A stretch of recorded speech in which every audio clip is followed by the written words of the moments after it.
অনেকে নিত্য নতুন রেসিপিগুলো ট্রাই করতে ভীষণ ভালো লাগে। আজকে তোমাদের জন্য নিয়ে এসেছি নতুন একটি রেসিপি। এটার নাম দিয়েছি পকেট পিৎজা, যেটার ফুল ভিডিও আমার পেজে রয়েছে, তোমরা চাইলে দেখে নিতে পারো। আর এখানে আমি আরেকবার রেসিপিটা বলে দিচ্ছি।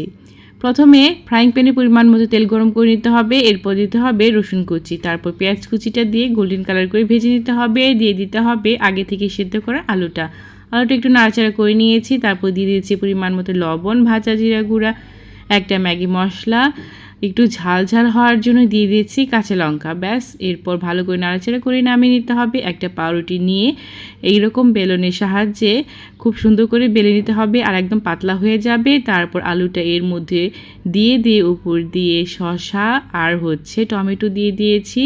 তারপর উপর দিয়ে মোজেরেলা চিজ দিয়ে 2 পাশ আটকে দিয়েছি। তারপরে চিজগুলো গলার জন্য ফ্রাইং প্যানে একটু ঢেকে দিয়েছিলাম। ব্যাস, তৈরি হয়ে গেল